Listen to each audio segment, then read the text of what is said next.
ఎప్పుడు normal cake కాకుండా ఇలా గులాబ్ జామున్ కేక్ చేసుకోండి.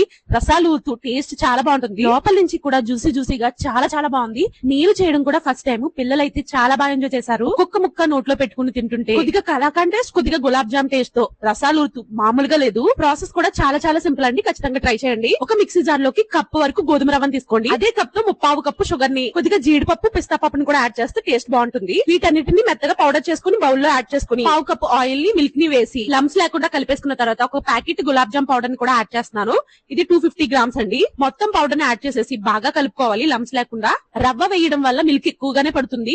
మనం చూసుకుంటూ మిల్క్ ని యాడ్ చేసుకుంటూ కేక్ బ్యాటర్ అయ్యే వరకు మిల్క్ ని అడ్జస్ట్ చేస్తూనే ఉంటాం. ఇందులోనే ఒక స్పూన్ బేకింగ్ సోడా, ఒక స్పూన్ బేకింగ్ పౌడర్ వేసుకుని బాగా కలుపుకొని బ్యాటర్ ఇక్కడ చూపిస్తున్న విధంగా ఉండాలి. తర్వాత ఓవెన్ లో గానీ గ్యాస్ మీద గానీ బేక్ చేసుకుంటే మనకి కేక్ అయితే రెడీ అయిపోతుంది. తర్వాత చూపిస్తున్న విధంగా ఫోర్క్ తో ఘాట్లు పెట్టి పైనుంచి షుగర్ సిరప్ ని యాడ్ చేయాలి. అంతేనండి. మీరు ఎలా డెకరేట్ చేసుకోవాలంటే అలా చేసుకుని సర్వ్ చేసేసుకోవడమే. సబ్స్క్రైబ్.